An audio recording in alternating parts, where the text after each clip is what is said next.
Today, only today. The sun had barely touched the eastern peaks when Master Ren walked barefoot through the temple garden, feeling the coolness of the still sleeping earth beneath his feet. The breeze carried the scent of ancient pines and the gentle murmur of bamboo swaying as if dancing with time. At his side walked Daigo, a young apprentice who had arrived at the temple 4 winters ago, eyes filled with questions and a heart eager to understand the secrets of the way. That morning, without plan, ritual, or announcement, Master Ren broke the silence of dawn. "Daigo, do you know what day it is today?" The young man, surprised by such a mundane question, answered timidly. "Today is Tuesday, Master." Ren smiled. "I didn't ask that. I asked if you know what day it is truly." Daigo frowned, trying to grasp the hidden meaning behind the question. The master stopped in front of an old cherry tree, placed a hand on its cracked bark, and exhaled softly. "Today, only today. There is no other day you can live." Daigo lowered his gaze. For months, he had been dwelling on past mistakes and dreading the examination he would face at the end of his 5th year. He had studied the sutras with discipline and kept silence in the zendo, but his mind kept wandering, trapped between yesterday and tomorrow. "Master, how does one live only today?" Ren didn't answer immediately. He kept walking. Daigo followed in silence until they reached the stone pond, where koi fish glided slowly, as if floating within an ancient dream. "Watch the fish, Daigo." Ren pointed without looking. "They don't wear watches. They don't wonder if it will rain tomorrow or whether they swam enough yesterday. They just swim, because there is nothing else to do but swim." Now, Daigo observed the scene. A small fish spun in place, as if responding to the master's gesture. Then it disappeared into the liquid shadows of the pond's depths. "And what about us, Master? Can we live like that, without thinking?" Ren smiled without harshness or mockery. "It's not about not thinking. It's about not clinging. Thought is like the wind. It comes and goes. But you are the sky. If you forget that, you'll chase every passing cloud and forget the space that holds them." The sun was now fully rising between the trees. The shadows of the leaves danced across Daigo's face. Something within him began to understand, not with the intellect, but through a deeper surrender, a knowing without words. "Then, if today is all there is, what do I do with the pain from yesterday?" Ren sat on a flat stone and touched the ground with his open palm. "When you touch the ground, does yesterday's earth hold you?" "No, only this one." He closed his eyes for a few seconds in a serene gesture. "In the same way, yesterday's pain has no form in this moment. It only lives if you bring it here again and again. But you can leave it here, now." Daigo sat in front of him, and for a long time, neither of them spoke. The wind whispered through the branches, crows called in the distance, and a leaf fell between them, as if silently confirming what had just been said. Ren picked it up and placed it in Daigo's palm. "This leaf, it fell just now. Not before, not after. Only today, only now." And for the first time, the young man didn't feel the need to understand. He simply held the leaf and looked at it, as if it were the only thing that existed in the world. Because it was. The day moved slowly at the temple. The sound of the bronze bell marked the beginning of daily tasks. Some monks were already sweeping the stone paths with bamboo brooms. Others, in the kitchen, lit the fires beneath the pots, letting the smoke curl into the morning air like a nameless incense. Everything unfolded with the same rhythm it had for centuries. Unhurried, unbroken. Daigo walked with the dried leaf still in his hand. He looked at it as if it held a secret message. He didn't try to decipher it. He simply held it, for the first time without the anxiety of needing to understand. As he made his way to the garden, The master's words echoed in his mind. Thought is like the wind. You are the sky. He wondered how many times he had mistaken the clouds for the whole. How often he had believed he was what he felt, what he thought, what he feared. And yet, there he was, holding a leaf, breathing, with no burden, no destination. Present.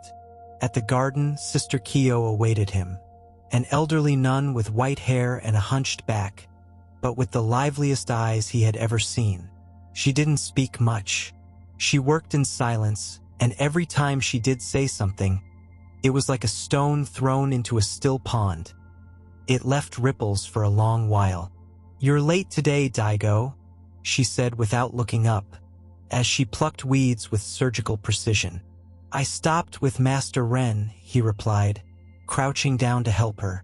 "Then you're not late," she said with a half-smile. "You simply arrived when you were meant to." Hours passed beneath the sun, with few words exchanged. The soil darkened their hands but calmed their souls. Every seed planted, every root removed, was a form of meditation, a way of inhabiting the moment fully. At one point, Daigo froze, eyes lost in the swaying leaves of the plum tree. "Sister Kyo, have you ever regretted anything?" She set aside the water bowl, wiped her hands on her linen apron, and glanced sideways at him. "Of course, but regret is a subtle form of attachment. One clings to what can no longer be, as if the past were a piece of cloth we could still embroider." She paused, then pointed to an empty garden bed. "That patch held pumpkins last season. They're gone now. I can't keep thinking about them if I want to plant turnips. What was nourishes, but it doesn't return." Daigo nodded. He still felt a small fear inside him, a knot tied by choices he wasn't sure had been right. But each word from the elder monks, so simple, so direct, was slowly loosening that knot. Returning to the temple as evening fell, he saw Master Ren sitting on the porch, serving tea. He approached silently, and Ren offered him a cup. "What did you learn today, Daigo?" The young man held the cup in both hands. The steam rose like a silent prayer. "I learned that the past is like a field where new seeds no longer grow, and that tea can only be drunk while it's warm." Ren nodded, pleased. "That's precisely why we serve it now." They drank in silence. Night fell without ceremony.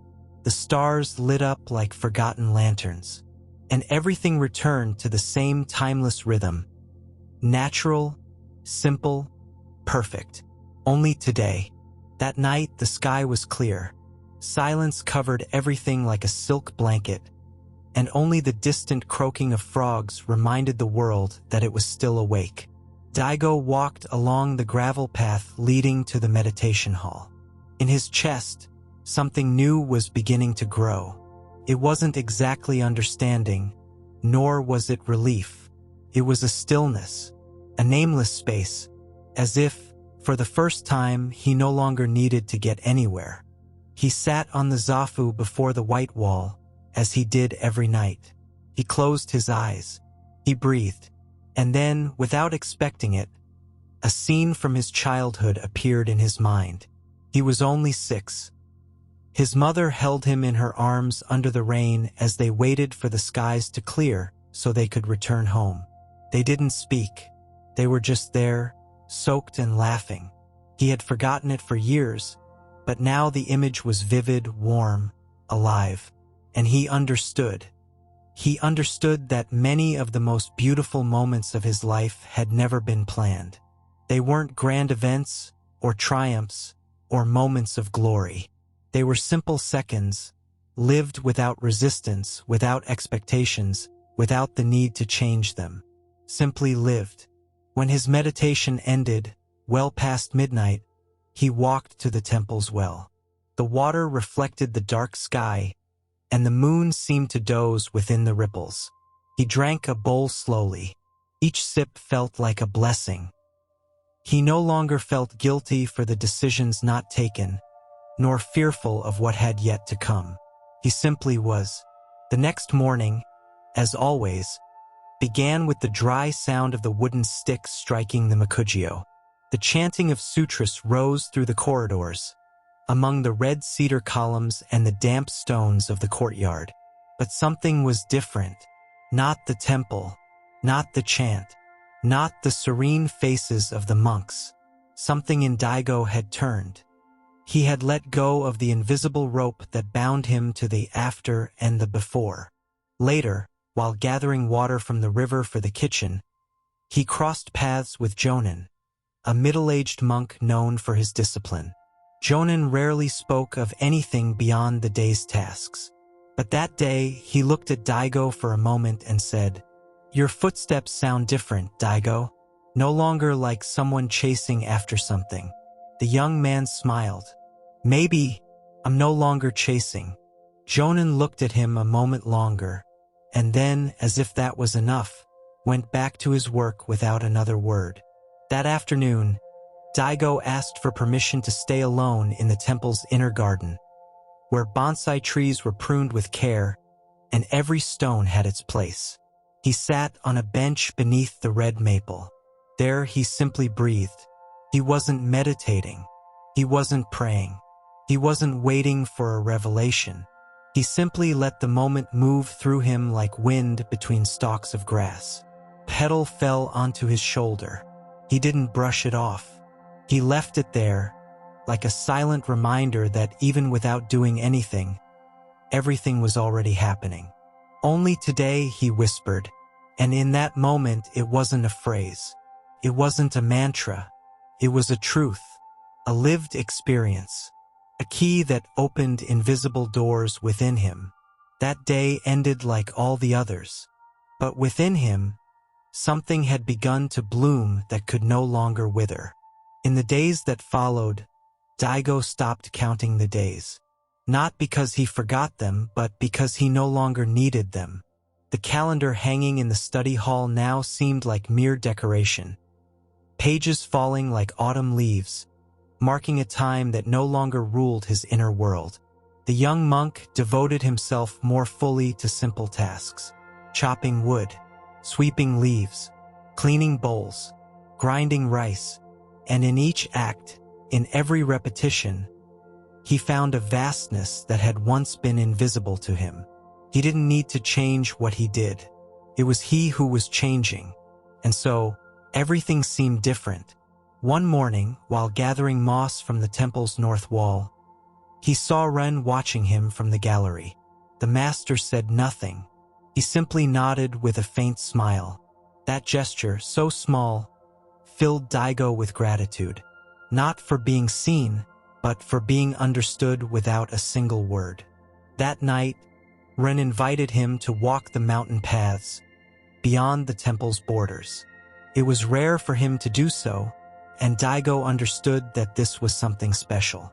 They ventured into the tall trees, and for a long time, only the sound of their steps and the singing of insects accompanied their way. When they reached a clearing, the master stopped. "This is the place where my teacher used to bring me.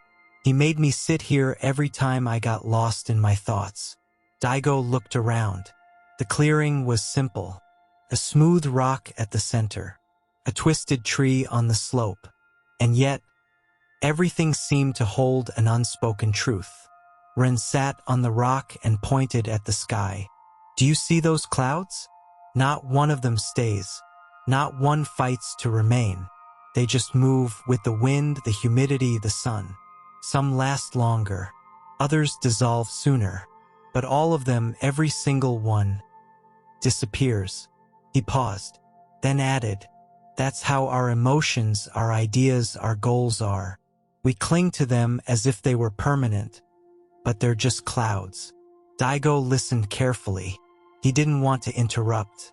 He didn't want to analyze. He simply let the words fall into him like rain. "But there is something that remains, Daigo. Something that doesn't change with the wind." "What is it, master?" Ren closed his eyes. "The awareness that observes. The one that neither clings nor resists. The one that simply is always here, is always today, Then Daigo felt a wave of understanding rise within him. It didn't come from reasoning, but from something deeper.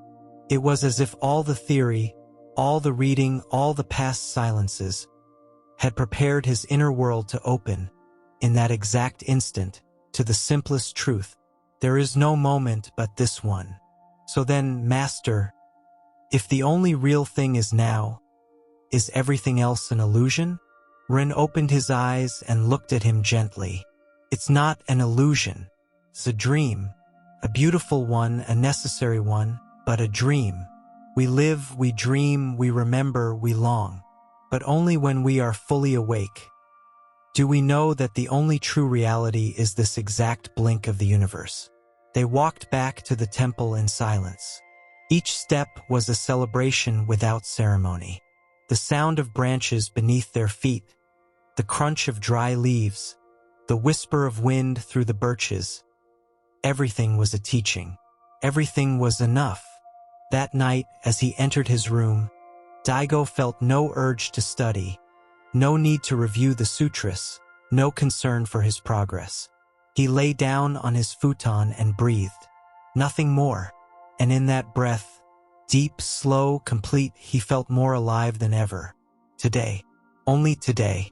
On the fourth day since his conversation with Master Ren in the clearing, something disturbed the temple's stillness. One of the eldest monks, Brother Tetsugio, suddenly fell ill. No one expected it. Until then, he had been like an immovable rock. Silent, strong, always present at the first morning chant, sweeping the courtyard before dawn. But that morning he did not appear. When Daigo entered his room to bring him tea, he found him lying on his side, his gaze distant, his body thin like a reed bent by the wind.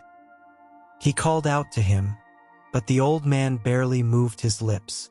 The young monk ran to alert the others, and soon the room filled with quiet footsteps, wise hands preparing herbal infusions, clean cloths, and a bowl of warm water. Ren approached without haste, sat beside him, and held his hand as if holding a child's. "Brother Tetsugio," he said gently, "today is a good day." The old monk smiled faintly with dry lips. "Today?" "Yes," he whispered. Daigo felt a knot in his throat. How could a day when someone was dying be called good? How could the master remain so calm? For 3 days, Tetsugio stayed in bed. He didn't complain. He didn't ask. He simply slept or stared silently at the garden through the doorway. One afternoon, while everyone was caring for him in turns, he asked to be alone with Daigo. "Come, my son, sit here." Daigo obeyed, kneeling beside his bed. The monk extended a trembling hand and placed his fingers on the young man's forehead. "Do you know what is in this moment? I am with you. Exactly. And that is everything." Tetsugio closed his eyes for a moment. His voice was almost a whisper. "I have lived many years, seen the seasons repeat their cycles, and if I have learned anything, it is this. The only thing real is what happens right here, while you breathe.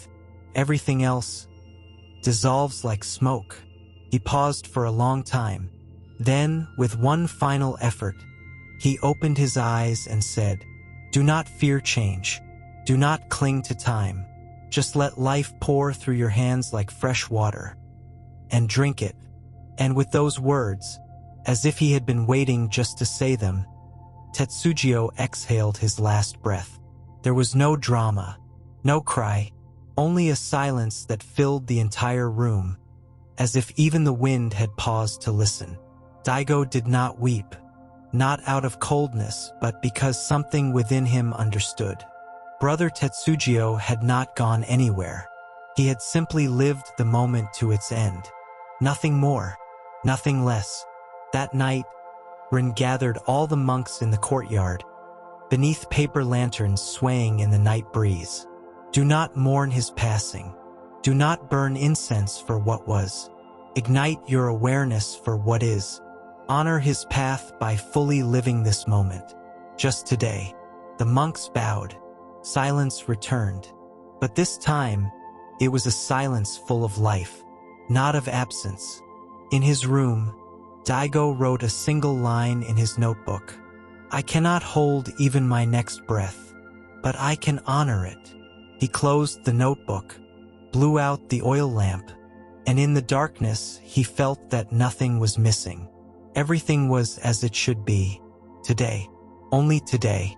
The days flowed effortlessly, like a river that never questions where it's going.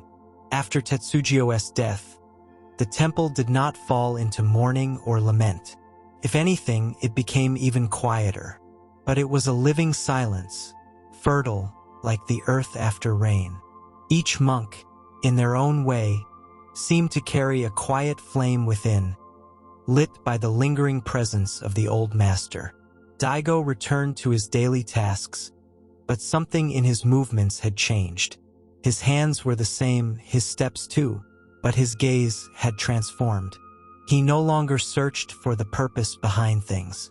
He simply gave himself to them, and in that total surrender he found meaning. One morning, while sweeping the central courtyard, he found a white feather resting on the stones. He bent down and picked it up gently. It didn't belong to any bird common to the area. It was light as breath, almost ethereal.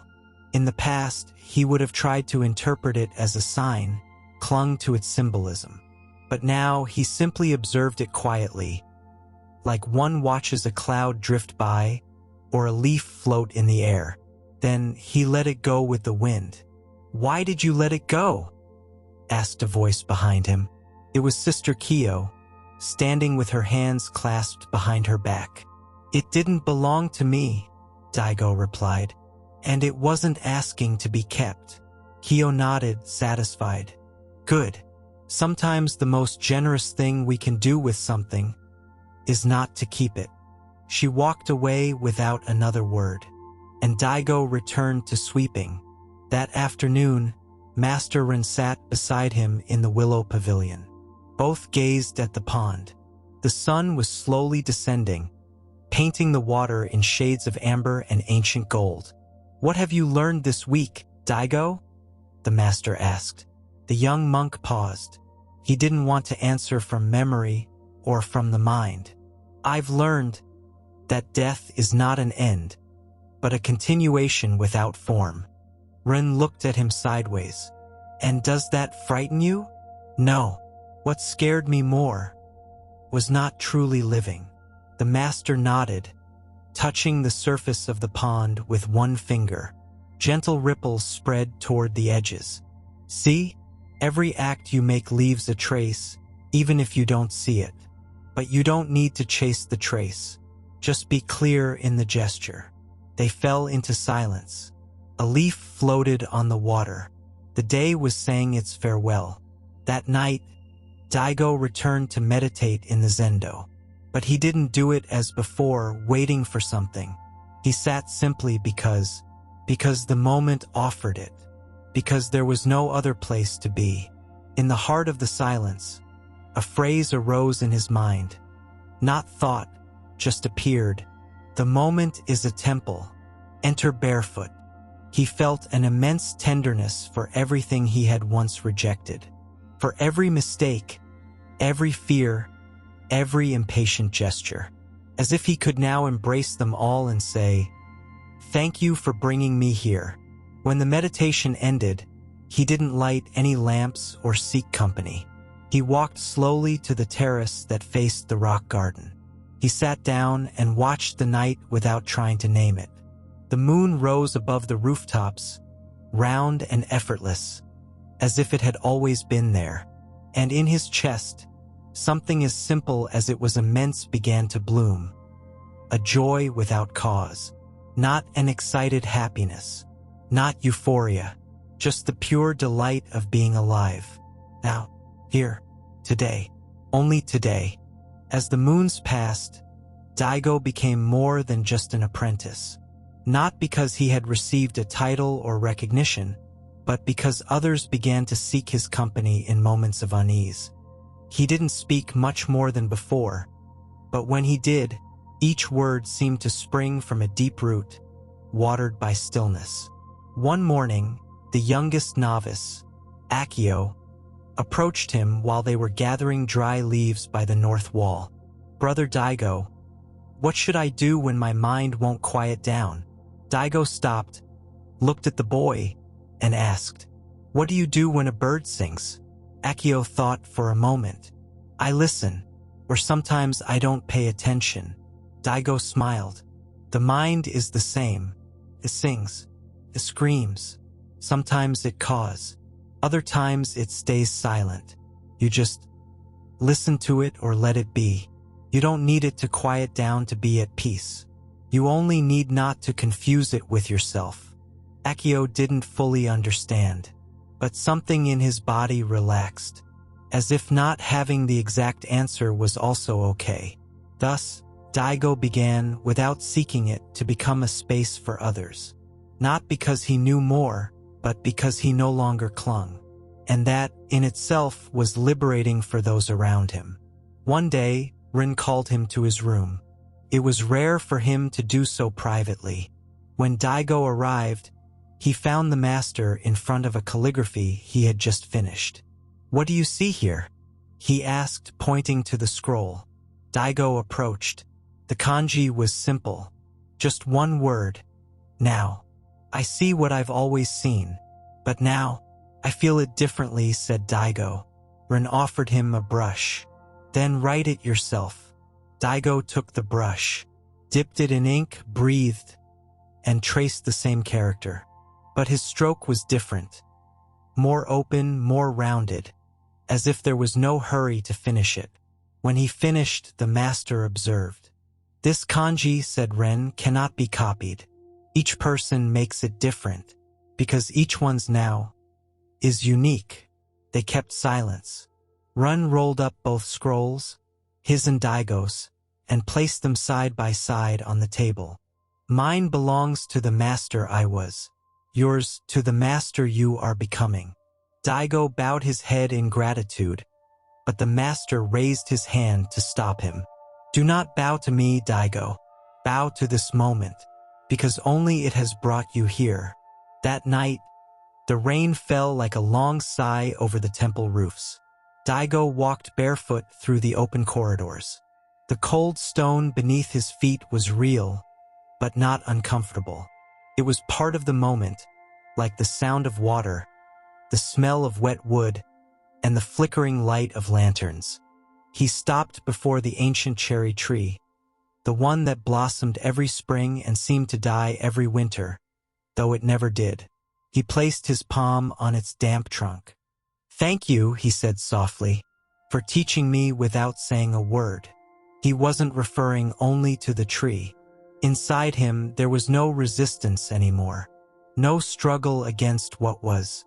Life could bring pain, loss, beauty, or doubt, and yet none of it needed to be changed, because deep within, each thing held the seed of awakening. That night, as he slept, Daigo dreamed not of the future, nor of the past, only of the wind over an open field, without goal, without owner, without end. Today, only today, the cherry trees bloomed once again, as they had the year before, as they would the next. But something was different, not in the tree, in the gaze of the one who observed it. Daigo, now with longer hair, a looser posture, and unhurried eyes, walked along the stone path as he did every morning. Around him, the monks swept, carried water, served breakfast. Everything as usual, and yet everything was new.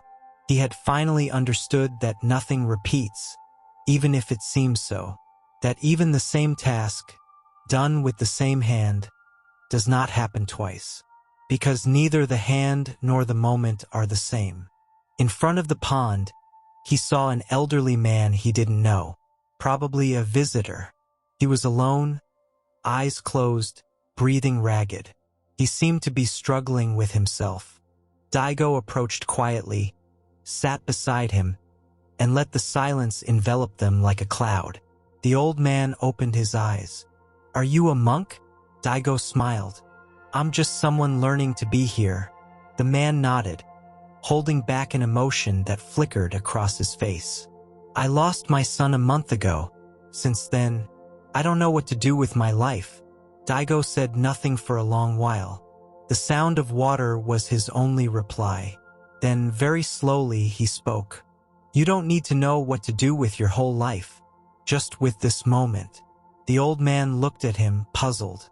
And is that enough? Daigo breathed deeply. It's the only thing that exists. The rest is memory or assumption. But this moment is alive. It is with you, and you are with it. He took a lotus flower floating on the water and brought it closer to the visitor. Hold this, but don't think about tomorrow, nor what is no longer here. Just feel it. Now, the man extended trembling hands and received the flower. His eyes moistened, but no longer with pain, rather with something softer. A wordless gratitude, as if in that gesture something inside him had been allowed. After a long silence, the old man left. He said no goodbye. He only looked at Daigo and nodded, and that was enough. Later, Run found him sitting under the old pine in the west garden. The master sat beside him without announcing himself. He observed Daigo's serene face, his clean hands resting on his lap, his presence open like the autumn sky. You are no longer the same as when you arrived here 5 winters ago. No, that one searched. I just am. Ren looked at him sideways. And is that enough? Daigo smiled. It's the only thing there is. The master laughed, a brief and light laugh, as if he no longer carried burdens in the pockets of his soul. Well said. But remember, Daigo, this too shall pass. I know. That's why I care for it. The wind gently blew through the trees. Some leaves fell without sound. No one tried to catch them. No one bid them farewell. The afternoon turned to night. The sky lit up with stars that made no claim to be seen. And the temple, like every day, breathed. There was no conclusion, no ending, only the certainty of being here. Now, today, only today.